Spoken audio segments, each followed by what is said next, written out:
सिंध में IMF के मुतालबे ते ज़राअत टैक्स लागू। सिंध असेंबलीअ ज़राई इनकम टैक्स बिल 2025 मंज़ूर करे वरितो।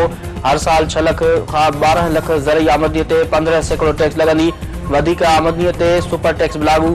आमदनी लिकाइण ते ॾंढ लॻंदो। चौपायो माल टैक्स का आजो करार। ज़रई income tax board of revenue बदिरां सिंध रेवेन्यू बोर्ड जमा कंदो।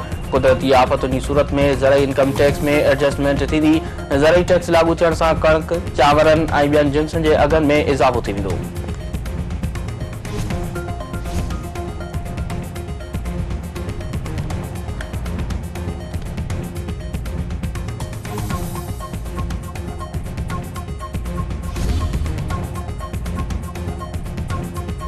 वॾे वज़ीर सैयद मुराद अली शाह ज़रई टैक्स जो ज़िम्मेवार FBR के करार ॾेई छॾियो। संदसि चवणु आहे त वज़ीर आज़म शहबाज़ शरीफ़ पाण इतराफ़ कयो आहे त FBR करप्शन जो गढ़ बणिजी वई आहे।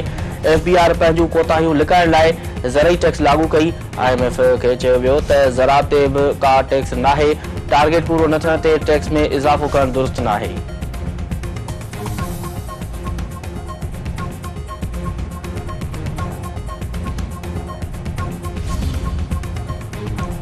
वज़ीर आज़म शहबाज़ शरीफ़ चयो आहे त अमन क़ाइम थियण खां पोइ ई सियासी मैदान बि सजंदो त सियासत बि थींदी। मुल्की तरक़ीअ लाइ बलूचिस्तान ऐं KP जी तरक़ी लाज़मी आहे। दहशत ऐं वॻोड़ जो माहौल पैदा कंदड़ अंसर बलूचिस्तान जी तरक़ी जा दुश्मन आहिनि। इतिहाद ऐं इतफ़ाक़ सां दहशतगर्दनि खे मुंहुं ॾियण जी ज़रूरत आहे। दहशतगर्दी जे ख़ात्मे लाइ सिक्योरिटी फोर्सिस जानियुनि जा नज़राना पेश करे रहियूं आहिनि। बलूचिस्तान जे अमन, तरक़ी ऐं खुशहाली जे दुश्मन जा इरादा कामयाब थियण न ॾिना वेंदा। वज़ीर आज़म शहबाज़ शरीफ़ तरफ़ां बलूचिस्तान सां विढ़ंदे ज़ख़्मी थियल सिक्योरिटी फोर्सिस जे एहलकारनि जी इयादत। अमन अमान बाबति आला सतही इजलास। सदर आसिफ अली ज़रदारी अॼु 4 ॾींहनि जे दौरे ते चीन रवानो थींदो। परॾेही खाते जो चवणु आहे त सदर ज़रदारी चीनी हममनसब दावत ते चीनी जो दौरो करे रहियो आहे।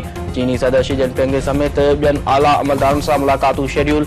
इलाक़ाई ऐं आलमी सलामती समेत ॿियनि मामलनि ते ॻाल्हियूं थींदियूं। चोटियारी वाक़े जे जवाबदारनि जी गिरफ़्तारी लाइ छापा। शहदादपुर में जब्बार ख़ासकली जे घर ते छापे दौरान संदसि सौट गिरफ़्तार। SSP सांगड़ गुलाम नबी किरियो चोटियारी वाक़े बाबति लिखत में जवाब जमो कराए छॾियो। संदसि चवणु आहे त चोटियारी वाक़े बाबति JIT न पर मददगार टीम जोड़ी वई आहे। हिन वक़्त ताईं 9 जवाबदार गिरफ़्तार थिया आहिनि। वधीक गिरफ़्तारी नाहे थी। आताउल्ला जोड़े जी गिरफ़्तारीअ लाइ छापा हया पिया वञनि।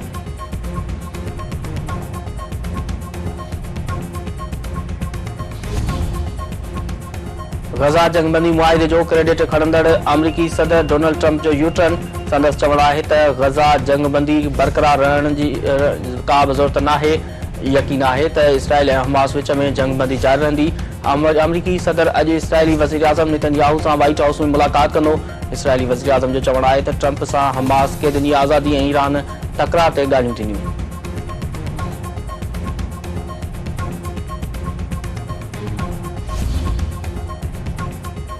अमरीकी सदर डोनाल्ड ट्रंप मैक्सिको खां पोइ कैनेडा ते लागू टैरिफ आरज़ी तौरु रोके छॾियो। कैनेडियन वज़ीर आज़म जस्टिन ट्रूडो जो चवणु आहे त सदर ट्रंप 25% लागू कयल टैरिफ आरज़ी तौरु ख़तमु कयो आहे। कैनेडा स्मगलिंग खे रोकण लाइ ख़ासि टास्क फोर्स ठाहींदी। उहा अमरीका सां गॾु सरहद जे मुस्तक़िल निगरानी खे यकीनी बणाईंदा।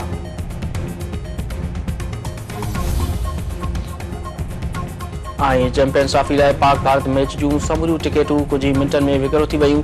सेमीफाइनल जी टिकेटुनि जी ख़रीदारी बि शुरू। आम पवेलियन जी टिकेट 500 दरहम ऐं वधि खां वधि टिकेट 5000 दरहम हूंदी।